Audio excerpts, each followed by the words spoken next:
रामचंद्र महाराज की जय. राजा रावण असणारा विद्वान निघालेला आहे आणि निघाल्यानंतर त्याच्याबरोबर असणाऱ्या वाद्यांचा गजर, भेऱ्या असणाऱ्या अशा अनेक प्रकारचे वाद्य वाजवीत राजा रावण असणारा त्या ठिकाणी युद्धाला निघालेला आहे अशी कथा या ठिकाणी आपल्याला ग्रंथकर्ते सांगत आहे.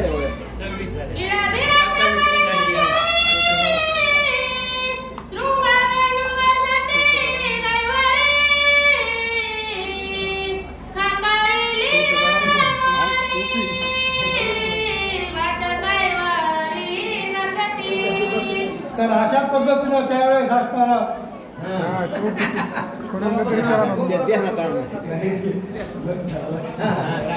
काय होतं त्याला पुन्हा घ्या डबल घ्या.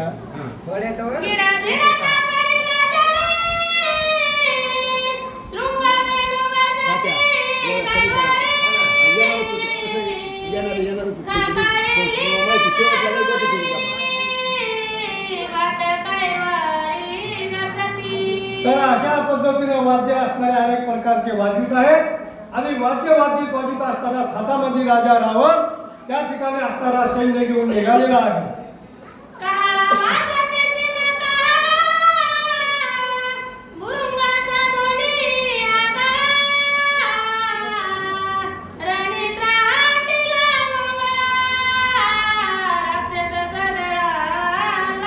राक्षस दळामध्ये हे वाद्याचे प्रकार सांगितलेले आहेत. भोंगळा असताना ते मोठा असताना असतो ना तो बाजामध्ये, असे अनेक प्रकारचे रणवाद्य त्या ठिकाणी लवडी म्हणून सांगितलेलं आहे. असे रणवाद्याचा त्या ठिकाणी मोठा गजर करीत असणारा रावण त्या ठिकाणी निघालेला आहे.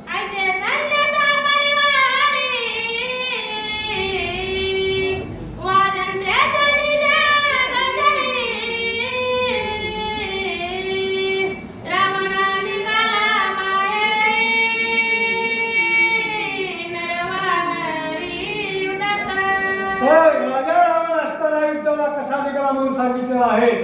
अनेक असताना युद्धांच्या भिरी वाजत आहेत, वाजंत्री वाजत आहेत, मृदंग वाजत आहेत, अनेक नाना प्रकारचे त्या ठिकाणी युद्धाचं साहित्य त्या ठिकाणी वाजू लागलेलं आहे.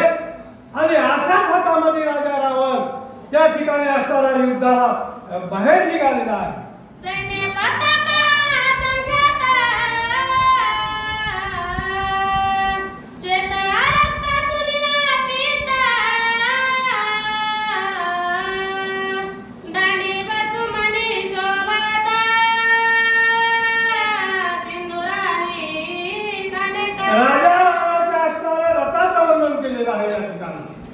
त्या रथावर असताना लाल प्रकारच्या श्वेत अशा पताका लावलेल्या आहेत आणि नंतर डाळिंबाचं उदाहरण दिले. डाळिंबाला जसे फुलं लाल येतात तशा असणाऱ्या ध्वज पताका त्या रावणाच्या असणाऱ्या रथाला होत्या म्हणून सांगितलेला आहे.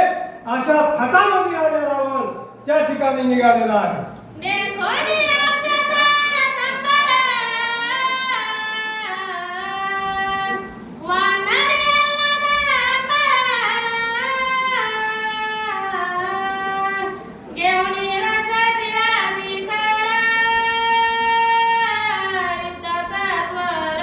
अशा पद्धतीने राजा रावणाचं सैन्य त्या ठिकाणी कुणी बघितलं? वानर सैन्याने.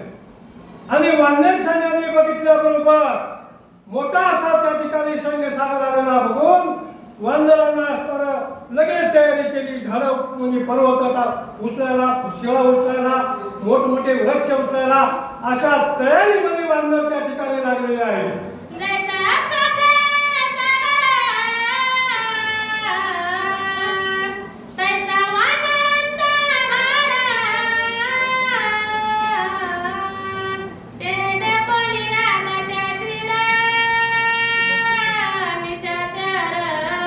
या ठिकाणी असणारी समुद्राची उपमा दिली वानर सैन्याला. आम्हाला अशा प्रकारचा मोठा समुद्र असतो त्याप्रमाणे हे वानर सैन्य त्या ठिकाणी असणारं त्या ठिकाणी राजा रावणाला बघितलेला आहे. आणि बघितल्यानंतर त्या ठिकाणी राजा रावण त्या ठिकाणी संकुचित झालेला आहे, गचकलेला आहे वानरांचा मेळ बघून.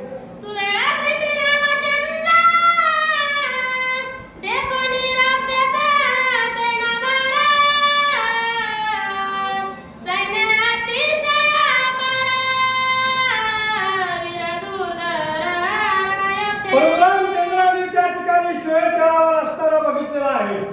हे राजा रावणाचं सैन्य आलं.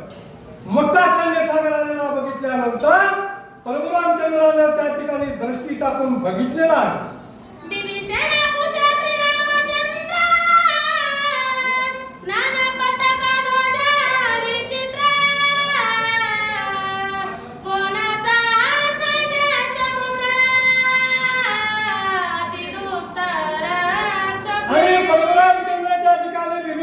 विचारू लागले, आज म्हणजे विचित्र अशा प्रकारच्या पताका आहेत आणि खूप मोठ्या अशा प्रकारचं सैन्य आलेलं आहे. हे सैन्य असताना घेऊन आपल्या बरोबर युद्ध करायला कोण आलेले आहे असं बिभीषणाला त्या ठिकाणी बिभीषणाला असताना परशुरामचंद्र विचारू लागलेले आहेत.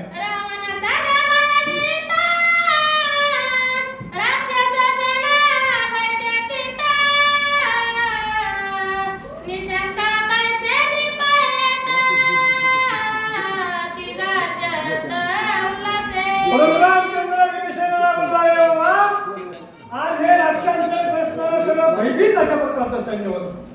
दडून बसले होते, लपून बसले होते या वानराच्या आपल्या महाराच्या विनविना. आणि हे आज कस काय एवढ्या थाटामध्ये आनंदाने युद्धाला आले, वाजत आले.